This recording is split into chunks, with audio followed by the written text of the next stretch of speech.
Hey everyone, James Limerick Kerr here, and today we're going to be talking about how chords are constructed. So a little bit of the music theory in terms of what are the notes inside chords, how do we understand a little bit of how they're constructed, what is the formula for how chords, the different notes inside the chords that we play.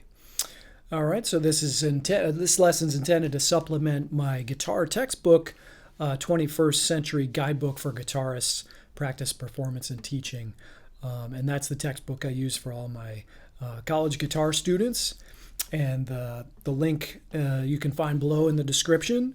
It really is a comprehensive approach about all these different aspects of theory that you'll find applied to the guitar. And then also sections on performance and teaching, which make the book, I believe, quite unique. So first off, in terms of the different commonly used guitar chord shapes, so say if we take this G chord, a G major chord, as the first example, even though we're playing 6 strings, there's 6 notes in that chord, there's only 3 different notes. That's the first thing I want to make clear, right? Any major or minor chord contains 3 different notes, with different being the operative word. 3 different notes, 3 different pitches. And the formula is root, third, fifth. That's how we can name any of the notes inside any major or minor chord. It's either going to be the root, the third, or the fifth. All right, so we can come up with the names for that just by the starting note is G, that's our root. So that one's easy to locate. Whatever the name of the chord is, that's the root. So G is the root, and then if we played up a G major scale, root, second, third, fourth, fifth, sixth, seventh, then back to the root. There's 7 different notes in a major scale. So the root would be G, second, third. In this case, that's a B. So the third of a G chord is B, or a third of a G major chord is B. Third, fourth is a C, and then the fifth is a D. So those are the 3 notes inside a G chord. G, B, D, root, third, fifth. So if you play that in what we call root position, which is just playing the 3 notes in the chord as close together as possible with the root on the bottom, root position would sound like that, which is also called a triad. Or if we did it up an octave. So that's root, third, fifth. If we play them together, that's a triad, root position, root, third, fifth. But now we can take those same 3 notes and stack them in all different ways, which is what we call a voicing.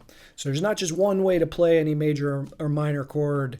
We can play them all over the neck. There's the most commonly used open string G chord, but we can also play a G chord here. We can invert it, which we'll talk about. But so we take those same 3 notes. It's always just root, third, fifth, and then we're stacking those 3 different notes in all different ways. We can double the root or even triple the root. So let's take a second to analyze this commonly used open string G chord, one of the first chords we learn as guitar players. So we've got a root, that's the G on the bottom. Then we've got our third, then we got a fifth. So these bottom 3 in that G chord are in root position, root, third, fifth. But then we got another root. We got a G, open G string here. So that's a root. The root is doubled. And then we got a B again. So that's the third is doubled. And then we've got a root on the top as well. So the root in this G chord is actually tripled. So did you realize that the root of this chord is actually tripled in a standard G chord voicing? So we can double or even triple different notes in the chord, but you still have those same 3 different notes, root, third, fifth. So this particular voicing, that's how it's stacked. Root, third, fifth, root, third, root. And sing them out loud like I just did. So you become familiar with how they sound. Root, third, fifth. You can just sing the triad. And then eventually by ear you can recognize which note is in that particular voicing by ear.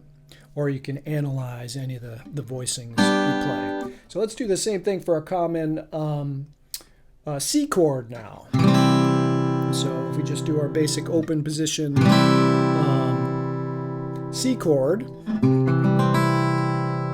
root third fifth. In this case, if we played up a C major scale, root second, third, fourth, fifth, sixth, seventh, root. That's where those numbers are coming from. Or you can actually just count on your fingers. C, D, E. We know the third is E. C, D, E, F, G.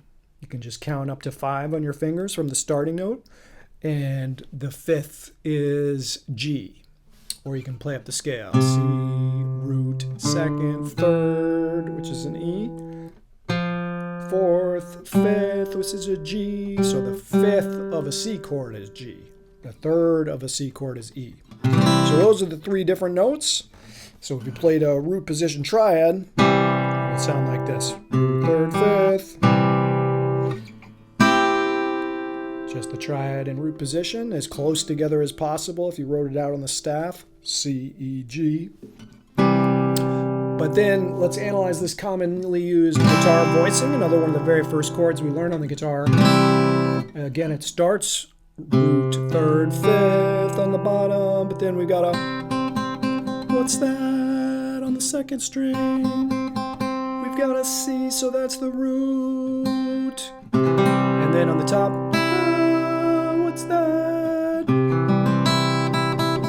That's the third. That's an E. So that's this voicing. Root, third, fifth, root, third. And now let's take a look at if we do a C bar chord, this commonly used 6-string bar chord voicing that we hear all the time. Let's analyze that one. So we got a root. Still the same 3 notes are inside this chord. It's going to be root, third, fifth. They're just stacked in a different way. So here we got a root on the bottom, this time on the 6th string. Which one's that? See if you can recognize it by ear. Fifth, that's the G, root, fifth, and then root. So this is an octave. So the root is doubled there, and then there's the third, that's the E. And the 2nd string, fifth, that's the G. And then on the top, root. So again, the root is tripled in this bar chord voicing for a major chord. Alright, so that's how that particular voicing is stacked. So same 3 notes. You can have an entire orchestra, 100 people on stage playing, a C chord, but they're still playing those same 3 notes, C, E, G. You can take that root way down in the bass, or you could take one of the notes way up high in the upper treble register, but it's still root, third, fifth. A whole orchestra playing those three notes in different voicings. And then let's look at one more major chord. How about a commonly used D chord? And let's analyze that voicing. So what we're trying to get you past is just memorizing where your fingers go for your chord shapes and having no understanding of the theory or using your ears to hear and recognize the notes inside the chords. So just getting a basic understanding. Chords are such a huge part of what we do as guitar students. I think it's really important for you to have some theoretical understanding of what the notes are inside of the chord voicings that you play all the time. So in this D chord, if we first to find out what is the root, third, fifth in D major chord, the root is always obvious. That's the name of the chord is the root. So that's the D in this case. Then we could play up the scale, D major scale, D, E, F sharp, G, A, B, C sharp, D. And we give each scale degree a number. Root, second, third, fourth, fifth, sixth, seventh, root. And then just take the root third, which in this case is a F sharp. There's 2 sharps in the key signature of D major. So that's an F sharp. Make sure you play an F sharp. And then the 5th is an A.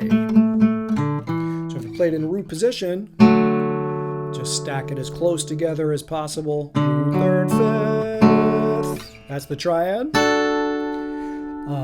And then the voicing again, let's go back to, if we analyze this, you can kind of maybe pause the video, try to do it yourself. If you look at this D chord now, just by, you could do by ear or recognizing the letter names that we talked about. So this is coming back to a D, that's the root. So in other words, they're not always going to be in order, root, third, fifth. That's what I mean by a voicing. You take those same 3 notes and you can stack them in different ways.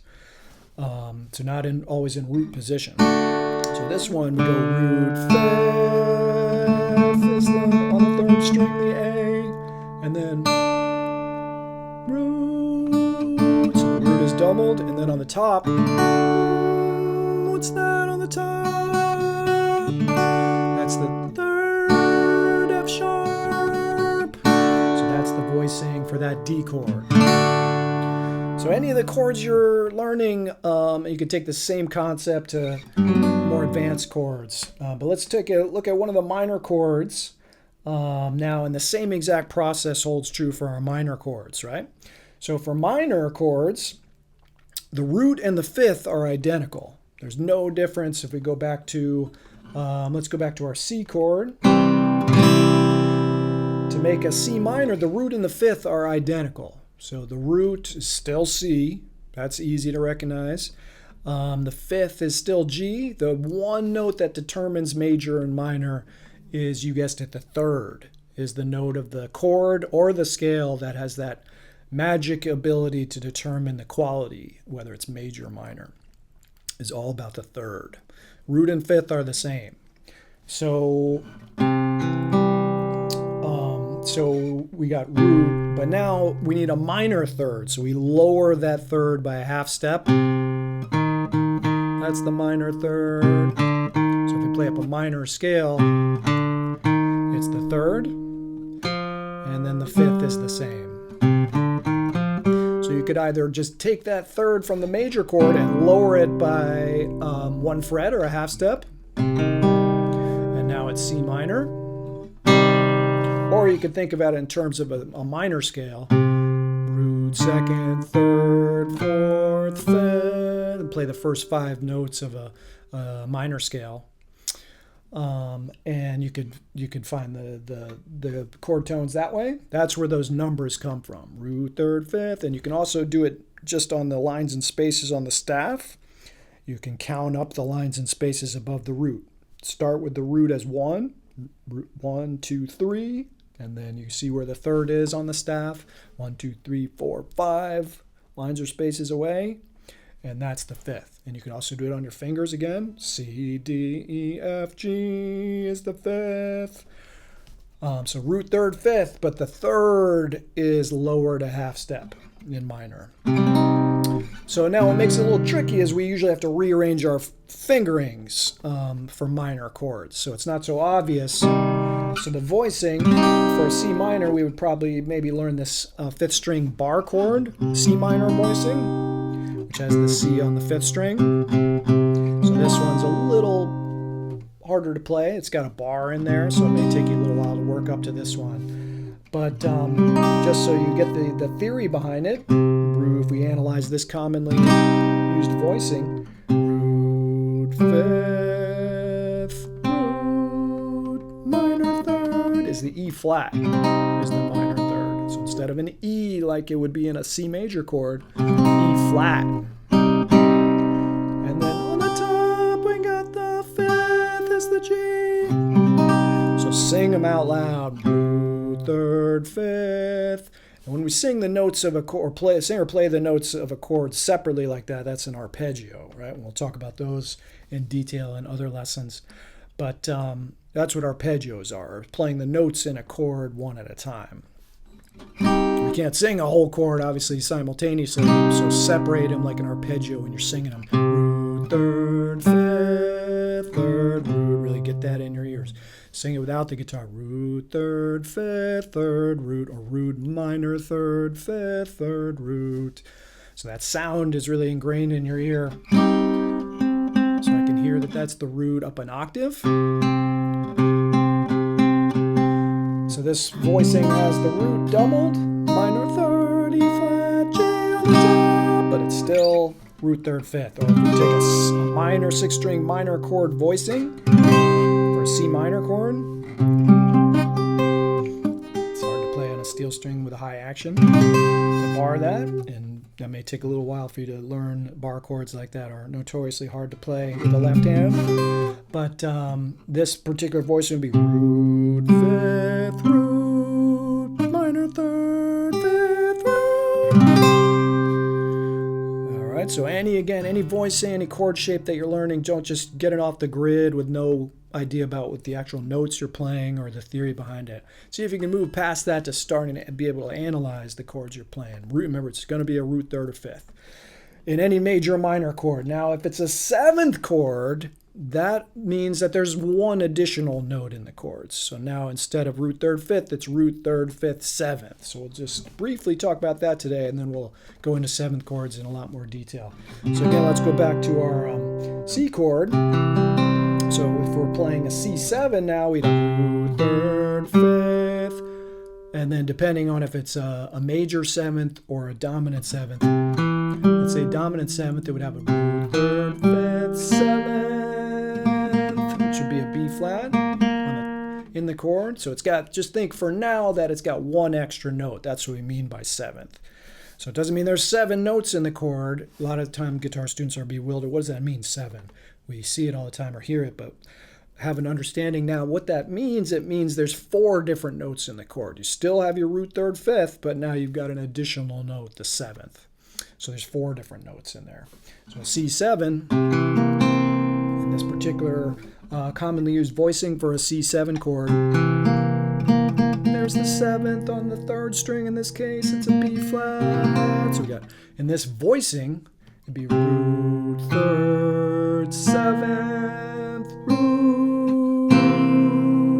So the root is doubled, and the 5th is actually omitted. Sometimes you can leave out the 5th in your voicings. Root third 7th, root. If we had a voicing that had the 5th, root 7th, 3rd, 5th. So be able to sing the notes in the chords you're playing and be able to analyze the theory behind the chords. It will really enrich your playing as a musician and your musical understanding of all these chords. All right, so if this was beneficial to you, do give a subscribe. Hit the subscribe button there. There's going to be lots more videos analyzing topics about music theory and guitar playing on this channel. And then, again, this is designed to supplement my guitar textbook. So by all means, check out the link in the comments below. It's available in ebook, 21st Century Guidebook for Guitarists, which goes into, in great detail, these and many other topics. And really is a comprehensive guide to learning the instrument and a career path if that's of interest in performance and teaching. All right, so check that out and stay tuned, hit the subscribe, and thanks for watching.